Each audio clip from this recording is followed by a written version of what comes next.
കേരളം എന്ന് കേട്ടാൽ തിളക്കണം ചോര നിരമ്പുകളിൽ എന്നൊക്കെയാണ് നമ്മൾ പറയാ. അത് പലപ്പോഴും ഞങ്ങൾ മലപ്പുറംകാർ പറയും മലപ്പുറം എന്നാൽ ആ ഒരു സാധനം പറയാറുണ്ട്.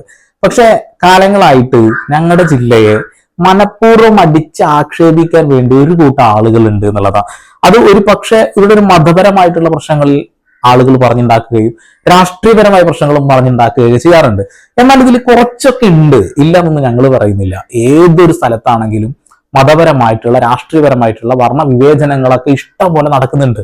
നമ്മൾ സ്വാതന്ത്ര്യം കിട്ടിയ രാജ്യത്താണ് ജീവിക്കുന്നതെങ്കിൽ പോലും സ്വാതന്ത്ര്യം അനുവദിക്കാത്ത രീതിയിലാണ് മുന്നോട്ട് പോകുന്നത്. ഇവിടെ പ്രധാനമായും പറയുന്നത് മലപ്പുറം ജില്ലയിലെ മുസ്ലിങ്ങളുടെ തിങ്ങിപ്പാർക്കലുകളാണ് ആളുകൾക്ക് ഇഷ്ടമല്ലാതിരിക്കുന്നത് എന്നുള്ളത്. അത് എന്തുകൊണ്ടാണ് അങ്ങനെ പറയുന്നത് വെച്ചിട്ടുണ്ടെങ്കിൽ രാഷ്ട്രീയക്കാർ തന്നെയാണ് അതൊക്കെ ഉണ്ടാക്കി വെച്ചത്. ഇത് കേരള സ്റ്റോറി എന്ന സിനിമ വന്നപ്പോൾ മലപ്പുറം ജില്ലയും കോഴിക്കോട് ജില്ലയൊക്കെ കൂട്ടി വെച്ചുകൊണ്ട് എന്തൊക്കെ വൃത്തികേടുകളാണ് ആളുകൾ പറഞ്ഞുണ്ടാക്കിയത്. എല്ലാ സ്ഥലത്തും നടക്കുന്ന കാര്യങ്ങളൊക്കെ തന്നെയാണ്